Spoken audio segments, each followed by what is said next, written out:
Hi, and welcome to another Venture and Capital interview session. Today, really pleased to have joining with us Andrew Whitten, who is a background in the sort of corporate law area, and I'll get him to go into obviously more detail. But now he's the founder of Prandium Capital, which is a corporate advisory firm. And I think as we go through this interview, you'll understand why he sort of made that transition. Because as far as people that are experienced in this area, there's very few that have come across the range and types of deals, whether it be from startups right through to sort of listed companies that they've worked with. So welcome, Andrew.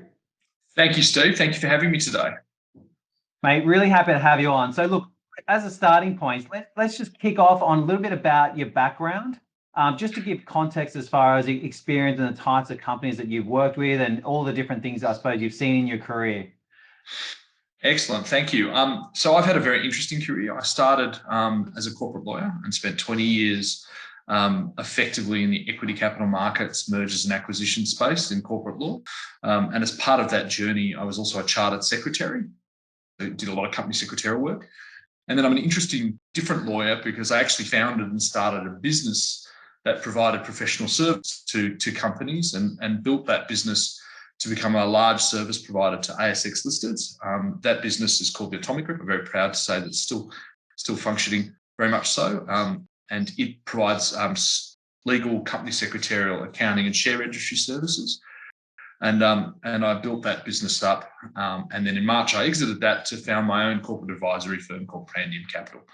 So over that, I've worked with many clients, raising money from $200 million placements right through to $1 million to $2 million at the lower end in startups and VC world.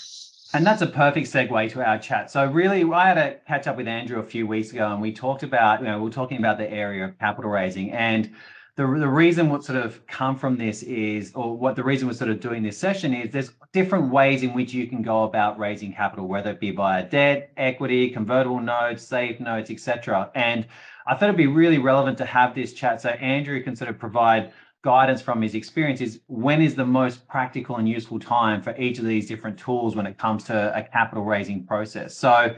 So for me, like, you've obviously worked with companies at all different sort of stages. Is there any sort of examples you'd love to sort of kick off with? Sure. I think we can sort of, well, I'll do it a bit tongue in cheek with the good, the bad, and the ugly.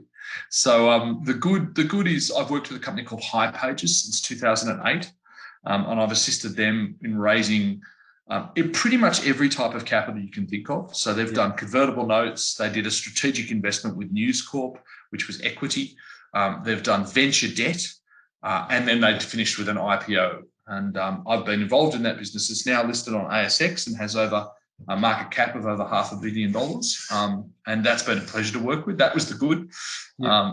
And then the bad is I've been involved in an ASX listed company, I won't say which one it is, for many years, that had the CEO and the board fighting with each other. A CEO that wouldn't pivot, wouldn't amend their business model, was wedded to it, and it kept not working. And that was the bad. And then the ugly was a fraud. Many years ago, I was advising a company where the CEO was dishonest, raised capital through lies. The business ultimately went into administration, but not before some ultra high net worth families lost a lot of money. And that was, I guess, the ugly. So I've seen it all pretty much over the 20 years I've been doing this. And I suppose that's a perfect segue to my next question is, and what does actually make a good founder? Like, you get to see, I think what I love about you in a background of sort of corporate law is that you mentioned you do get to see the good, bad, and ugly, but you see it within the founders themselves. You see it during their most high pressure times, because raising capital is one of the highest pressure times you experience, right? Because you're watching the bank account going down at the same time you're promoting your story and you want to, demonstrate confidence and so forth. So for you, like, in your sort of observations, what are some of the core skill sets or traits that you've seen that really make the successful CEO stand out? It's a great question. Because every single company relies on people. Yes, even technology companies rely on people because they rely on leadership and they rely on people to make decisions. So the CEO traits that I've seen that the best CEOs have three really common traits. The first is they have a strategic and entrepreneurial vision. So they actually understand where they want to go as a business. They understand the market they're in. They've got deep deep industry knowledge of their specific sector, and they understand how to disrupt or how to change or how to build a business and follow a strategy and an entrepreneurial vision. So that's the first kind of key trait. The second is attention to detail. The best CEOs both have strategic vision and attention to detail. They're across their business. They're understanding what their customers want, and they understand, most importantly, their numbers. They understand where their cash flows are at, where they're going to run out of money, when they're going to run out of money, and if certain things happen, how that affects their cash balance and their cash flows. That's the second sort of really important trait of a good CEO. And the third can only be described as just dogged determination. Most really successful CEOs I've met, they say no is just a suggestion to get to yes. Yeah. They love that. And as their lawyer, that was often challenging because they'd say you can't do something. But then they'd say, well, what about this? And what about this? And what about this? And it was about pivoting until you got to yes. And that's just determination. That's just not taking no for an answer. And that's a wonderful trait. And probably the fourth thing I've seen with the best CEOs is they don't run a company out of money. They see that the company's going to run out of money and they make it their problem with their board to fix. They don't turn around to the board, where they've got 1 month's worth of cash left and say, oh, by the way, I don't have any money left. Can you raise me money? That's not a strategy for a good CEO. That's poor. So they're the sort of common traits I've seen. And the most successful CEOs I've worked with have nearly all of those traits in their personalities. Interesting. And for me, I said, obviously, we're fortunate enough to work with a lot of CEOs as well. And I one of the ones that stood out for me is that sort of determination aspect and the resilience, because it is a wild ride for most founders. Their journey, it is a roller coaster ride. Most days they're dealing with different challenges, So the best context I can put it in is that as a founder, you're basically playing multiple chess games at the same time in all sorts of different areas, whether it be strategy, team, product. There's a chess game going on at all stages. At the same time, you've got 50 to 100 people trying to get your attention for different things, whether it be team members, people trying to sell you, board members, shareholders, etc. Like there's just people vying for your attention in different directions. And the third part is you've got fires to put out, right? There's no business that doesn't have fires, right? So just imagine trying to play multiple chessboards whilst people are yelling at you, trying to get your attention, and also you're trying to put out fires at the same time. And that's effectively the daily experience of a founder. Yeah, and the best CEOs that I've worked with have an ability to go into the detail and then back off and leave some of the problems for other people to fix. So they empower the management team below them and trust them. They don't micromanage. If they micromanage, they won't scale their business. They have to delegate and manage. And part of the journey is getting the right hires in the right spots and then trusting those hires. Yeah. And having that senior leadership team. And I've seen it happen from a CEO that will be across every single bit of everything. As the business scales, they have to step back and they have to trust the people around them and empower them, incentivize them, empower them, trust them, and then manage them by output. You can't micromanage them on a daily basis. You manage people by output. So, especially as the business grows, like you just won't get any sleep. There's just too many details to be across. That's what you're doing. You just can't. You just can't. And to your point, the CEO is, a third an accountant, a third an HR person, a third strategy, a third management operations, a third the operating officer. It's don't forget the business development person as well, and the sales guy, the sales and marketing guy. Yeah. So it's a combination of all, and it's rare to be able to do all of it well once the business scales. So you really have to hire specific people to help you. And the successful businesses I've seen, as they scale, they're not afraid. The CEOs aren't afraid to let go, and they have to be able to let go. Otherwise, you'll never get the operating leverage and scale. And for you, like, what kind of companies do you enjoy mostly working with? I like for me, the culture is the most important thing. Yeah, I like working with companies with good people on a good mission. I don't like working with companies that don't do the right thing. And certainly COVID's been I've seen both. I've seen companies steal JobKeeper from their staff, treat them badly, keep their salaries low, and then take the money out and distribute it back to the owners as profit.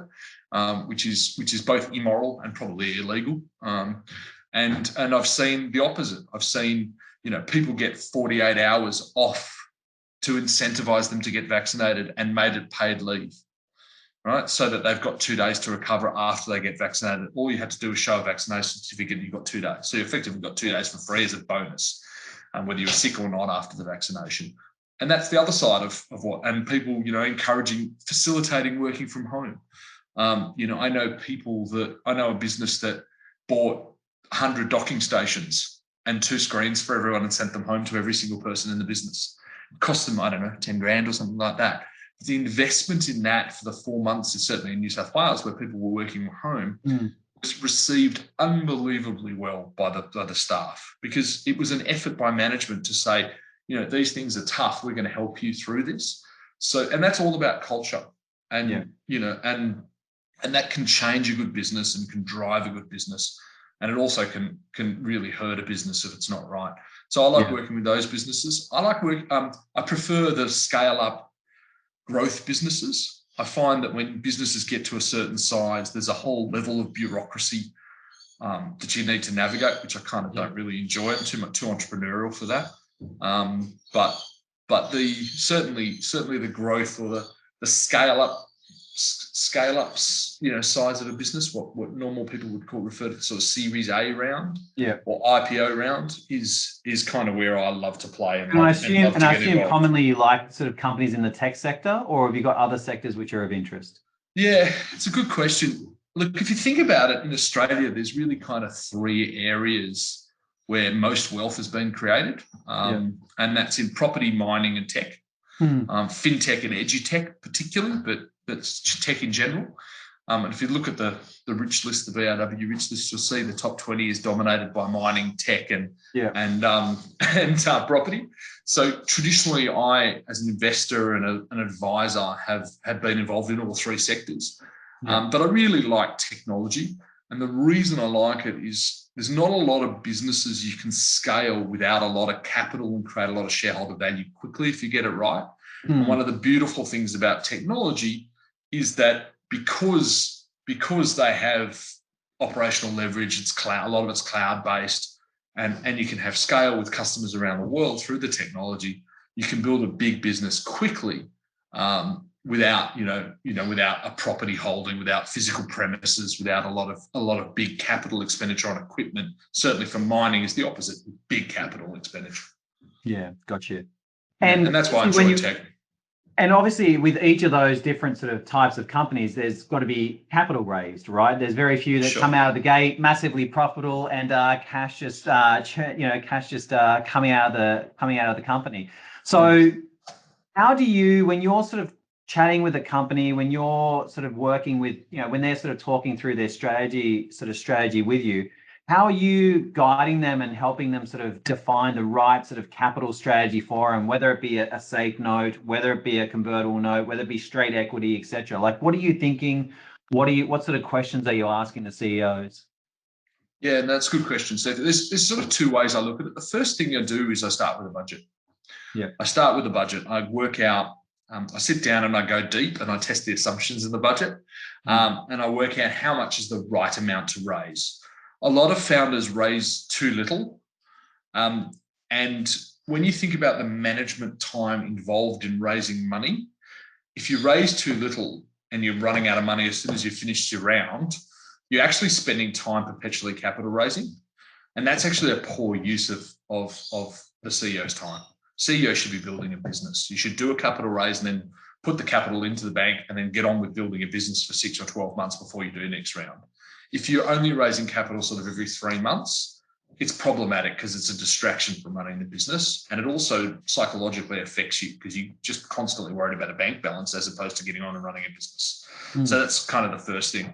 And the other thing I've learnt in raising money is certainly with startups and growth companies, it nearly always takes longer and costs more. Yeah. Right. So I always give a little bit more slip room in the budget than the founders may think. That's the first thing. Once I've got the budget, then I look at how the budget being spent creates uplifts in value. So, for example, if it's a fintech business and they need an Australian financial services license, and that's going to be 3 months away, then there's an uplift in value when they get that license. So the question you ask yourself is, if X, Y, and Z happen, can they raise money at a higher level? Right? So therefore, you only raise enough to get you to that next capital increase sort of shareholder value milestone. Because each capital raise, without a doubt, is dilutionary. No matter which way you do it, it's going to be dilutionary, whether it's equity, unless it's pure debt. But most of these companies can't get pure debt because they don't have enough cash flow. So you have to look at what value uplifts you can create, and then almost work backwards and say, well, if we raise this money, can we get to this point, and what's the valuation going to be there? And then you can design the capital structure. And there's lots of different ways to do it, and I've certainly been involved in almost all of them. Early stage venture capital stuff I like to do purely with just straight equity, because it's less risky for everyone. If there's big value creation on the way through, for example, they're negotiating a major distribution agreement or a major contract that will change the valuation of the business, then the safe note is very popular. Maybe I'll just explain what a safe note is. So a safe note is an acronym that refers for Simple Agreement for Future Equity. That's what it stands for, SAFE. And effectively what it does is it's a capital raising where you defer the discussion on valuation until a further point. So, for example, you might take $1 million under a safe note. The $1 million goes straight into the business on day 0, but the pricing is set in 3 months or 4 months, and the pricing is usually pegged to the next round of capital. So if they're raising money at $6 million, you might pre-agree that the $1 million that's gone in 6 months ago is at a 50% discount to the next round, for example. So if that's raising at 6, then that $1 million goes in at 3 million valuation. And you can do all sorts of discounts. The other way, and normally what they do is they have a valuation cap, so it can't be any higher than X dollars, which means that the maximum amount of dilution and pricing is determined when the safe note goes in. So the investor knows that the worst they're going to get is, say, a 10 million valuation. They might get 6, they might get 5, but the worst they get is a 10. And that's the way a safe note works. But it works well when you've got value uplifts coming in the company, and you're not sure when the next round of capital is going to be raised and at what pricing that is. So you defer that discussion rather than have an argument. And why do investors like safe notes? Because they put money in, but the valuation is determined when value is created. So and often they have a coupon attached, like a convertible note. It's, you can get coupons attached. And they also know that they're getting an almost definite discount to where the market sees the next value point. So if the market's raising $2 million at $6 million, and they've got a pre-agreed 25% discount, they've effectively made 25% on their money by the time the next capital is raised. Gotcha. And that's why it's quite common. Oh, it's pretty popular nowadays for sort of not seed, but the next round after that. Yeah, gotcha. And for you mentioned that with Hipages, that and I found this interesting. You mentioned one of the ways that they raised money at one stage was venture debt. So when you're assessing a company, typically at what stage are they at in the cycle when you think venture debt is an option for a company? Well, obviously it depends on the size of the venture debt, but assuming it's, no one does ones for $1 or $2 million. It's really $3 to $5 million and above. You have to. The key for all venture debt lending and all venture debt deals is cash flow. So they have to have a regular and reliable cash flow. So take a SaaS company, software as a service technology company that has, I don't know, say $7 or $8 million in ARR and annual recurring revenue, and it's growing nicely. And those contracts are pretty stable, and that money comes in monthly or however the billing cycle works with the customers. Then that company, at say a $3 million debt, even with a 12% interest, will always have enough cash going through the system to repay that $3 million and also service 12% on $3 million, which is $360,000. Because it's got an $8 million cash flow coming through it. So the key to venture debt lending is not always being EBITDA positive or cash flow positive, but having enough cash flow to pay the interest in the system. And that's when it can work really well, because it doesn't dilute shareholders but provides growth capital. And are you typically doing venture debt as well as bringing in equity at the same time? So let's say it's a 6 million raise. Are you doing 3 million venture debt and 3 million equity, or what's the typical makeup? It varies according to the size of the company and the sort of life cycle it's at. But generally, the venture debt providers, most of the ones that are in the market, will require a level of equity. They'll look at the capital stack and they'll say at least 25% or 50% of what we're lending must be there in equity, and we rank above it. So in other words, they want the equity shareholders to lose their money first if the business goes under. So that's typically where it be. So say, for example, a $3 to $5 million venture debt round might have a $1 to $2 million equity check as a requirement or a condition precedent for the debt to go in. And remember also, the debt is usually secured at venture debt. Yeah, so they will take a security over the company, but not normally directors guaranteed. So it's better than a bank. And the next thing that goes through my mind is, obviously, in thinking about the structuring side. So you mentioned that effectively you like to get the business plan, you love to get the sort of test the budget that they're putting forward. And then I suppose the next part is, and if you are doing an equity capital raise, you've got to think about the structuring of it. How much the company is going to look to raise, how much equity they're going to offer that. And then you've got that sort of art and science process of figuring out the valuation of the company, which is always tricky, right? So how do you typically try and navigate that? So I look at a number of factors. The first is where they raised capital previously. And I do that not because I think that's the right valuation, but because the founders and the shareholders don't want to go backwards. So you've got to ask yourself, can you raise capital at the same or in the next level up? Because that's just a practical concern. The second is I look at the marketplace. What are other businesses with similar kind of matrix and multiples raising money at? Where do they play? Where are their valuations? That's important because investors, certainly, boutique funds, venture capital investors, they look at the marketplace all the time. They're looking at deal after deal. So you've got to sort of picture that market. And the third is I really look at the forecast and the budget and say, well, if this thing works and the revenue goes from X to Y, what's it worth? What's it valued at? What's the multiples? What are they trading at? And you look at, and that's again going back to comparables in the marketplace. You can look at ASX listed comparables, private businesses, what things trade at, multiples. A lot of public information now out there, and you sort of pick what you think is right. And then often what I do is I test it. I test my valuation with a couple of investors. Because of my network, I'll go to 3 or 4 people and I'll say to them, we're thinking of doing a raise for this company at this pricing. What do you think? Would you play at this pricing? Do you think it's right? Tell me your feedback. And often investors will come back and say, yeah, I think that's about right. Or no, it's too low or too high because of X and Y. Because of my network, I've got a lot of friends who give me very honest feedback, which is great. And I think as an advisor in a company, you can't be wedded to your valuation. You've got to be willing. It's market driven. You've got to be willing to pivot and change. And like with all technology or any business, if you see something that's not working, don't be wedded to it. Change quickly. If you don't change quickly, it can cost you a lot of money. But that strategy that you said, I think that's a great one in the sense of getting it's almost like the feeling out, the finder process, where you're trying to get a sense of what investors' feedback are. And I think typically we find a lot of companies, they just go straight to the launch of the raise and then basically figure out if investors are going to digest the valuation after they actually kick off their raise. So I do like that it's a first step sort of going forward. And if you're comparing listed multiples to private multiples, how do you typically, if you see a listed company that's got 15 times revenue, for example, and you're working with a company that's in that same area, how are you factoring in, how are you discounting it because they're a private company, or what percentage are you typically thinking to sort of strategize a valuation around?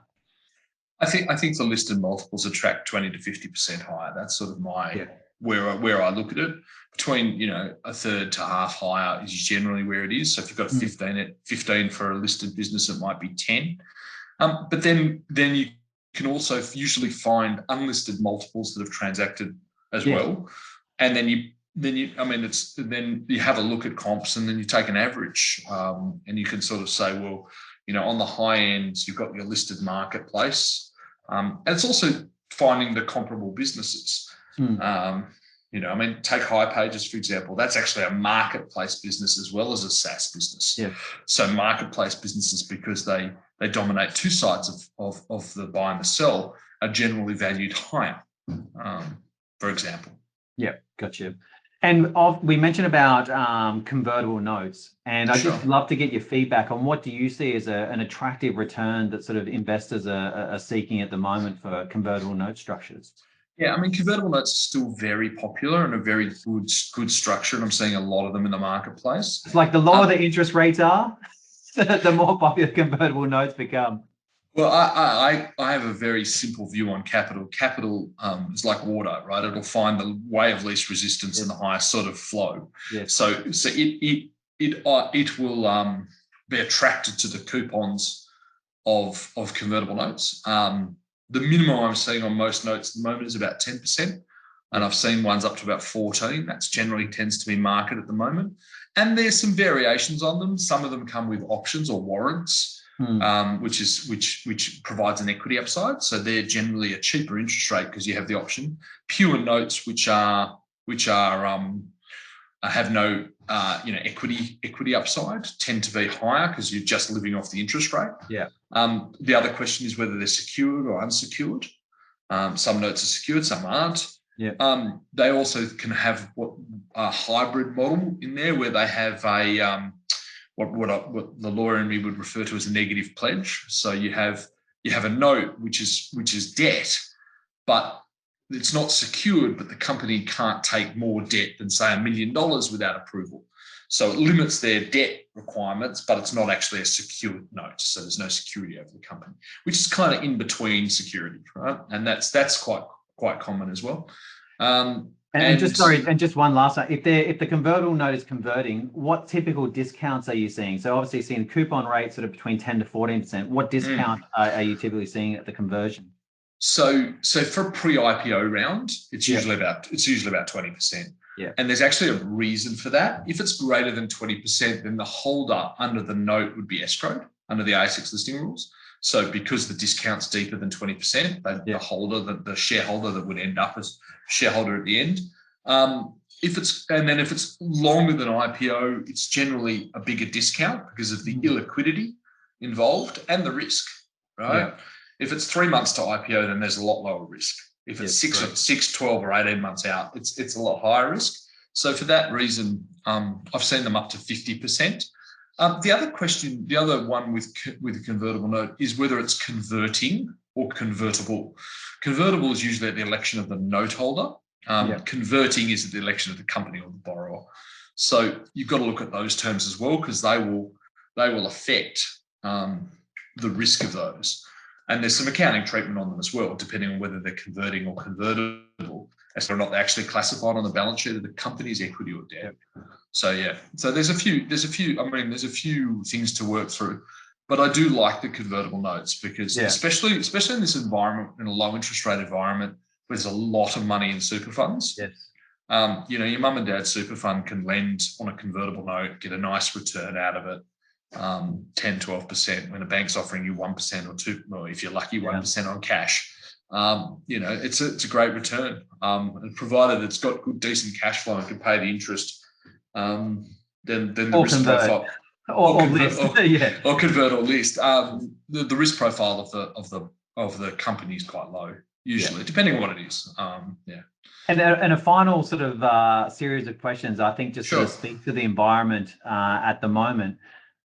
What companies so there's two parts. What companies are you finding it easiest to raise money for? And what companies are you finding it hardest to raise money for? So let's start with the hardest. Which companies right now are struggling and that you see are the ones that are hardest to raise money for? Or maybe there's something wrong with the business model or challenges you're seeing with the founders. Like where are you seeing that sort of struggles, I suppose, on the capital raising side?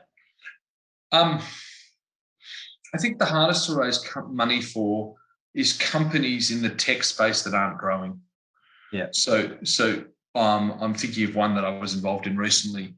that went out to raise 2 million. They got $750,000 because they couldn't demonstrate a track record of growth.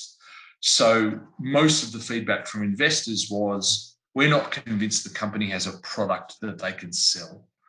And that's because there was little to no growth through the business. And small amounts, crowded marketplace, lots of competition, and the competitors were growing quickly.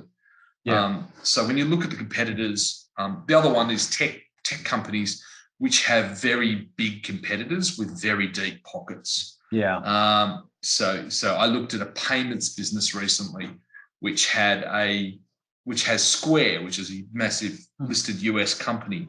And the difference was Square was giving away the payment processing tool, the little Square that you tap with your phone, for free. So they were giving the hardware away so they get the processing of it. So they got all the payments. That meant that they effectively were using their market balance sheet, the huge balance sheet, to buy customers. Yeah. And competing with that in Australia with a small business that didn't have those resources was always going to be tough. And even though their processing was probably better and their payment and their fees were lower, for a mum and dad cafe owner to not have to pay the upfront of having having a hardware, especially after lockdown, when lots of hospitality businesses are doing it tough, was a very tough sell. So there's sorts of businesses which are fine. On the other side, the businesses that are flying out the door, anything SaaS-based that's growing really well. Yeah. What's really well? Define really well. CAGR, so compound annual growth rate of north of 40%. Yep. Right. So that's a sort of matrix that people look at. Anything greater than 40% is a business that's cooking. And I'm seeing stuff at 100, 150%. Yeah. And I think that's a good thing for founders to know. Like, that's your competition. Like, when you're raising money, that is your competition is every other thing that an investor can put their money into. And when you're going up against companies in similar spaces that are growing at a faster rate, that's unfortunately what your competition is. So traction and growth, it's really the sort of cornerstone of getting interest or at least attracting capital. Yeah, and it's what I said. It's where the capital always go where it's more efficient. If you've got a choice as an investor to look at a business that's growing at 25% with some headwinds, or alternatively you've got a business that's growing at 100% and it's looking for the same sort of money and the valuations are roughly the same. Even if the valuation on the business that's growing is higher, investors will generally back that because, and it's not my saying, it's a Warren Buffett saying, investors like to back. You'd rather buy a very good business at a fair price than a fair business at a good price, right? And certainly that's what we're seeing with investors. And then also the normal things of quality of the board, quality of management are always important. And certainly that growth. The other thing that I'm seeing a lot of is niche technologies in certain sectors solving certain problems. So,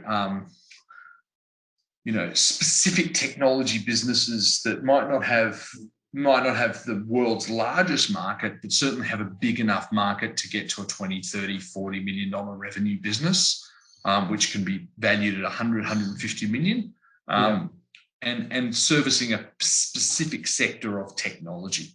Yeah. And they're great businesses because they become industry leaders in a space with little to no competition, demanding high valuations with very sticky revenue and sticky customers. Gotcha. And I was going to say, like, for me, when I think about all those different things you said as far as what is actually attracting, that's exactly what we're seeing as well with companies. Because the other one that you mentioned about the vertical areas, we're noticing obviously there's more interest now in vertical SaaS businesses where there is SaaS businesses, but they own a specific vertical and they're generating a lot more interest, which is also great, right? Because I said it's great. We know that VCs want to have that sort of rocket ship investment that has everything nicely going up and to the right. Sometimes the vertical ones take a bit longer to unfold and to create that sort of value. So it's good to see that sort of interest. Yeah, and once they've got the product market fit and they've demonstrated a reasonable take up with the product, and the customers love the product, then really it's about sales and marketing. It becomes a sales and marketing growth story, as opposed to, do we have a minimal viable product? Do we have a technology that people will buy? That's actually proven. And investors love that, because they know that every dollar they go increases revenue, as opposed to test whether or not the technology is good enough. So they're backing a sales and marketing story and a growth story, as opposed to a tech build. And there's a lot less risk in that. Perfect. Well, Andrew, all I want to say is thank you so much for your time. Thank you for having me. For some time with you. Yep. To get more information, Prandium Capital, we'll put a link to your website or information in the description, so people can get access to it. And I said, known Andrew for years. He's very well, for anyone that sort of, I said, is in this area, whether it be from an advisory perspective. I said it's very rare you come across someone that's got your level of experience and been through the weeds, also through all the different types. I said people typically try to stick to one specific type of niche, but obviously you've got your sort of areas which you love to specialize in. So do recommend reaching out to Andrew. And mate, thank you again for your time. Thanks for having me, Steve. It's been a pleasure. Cheers.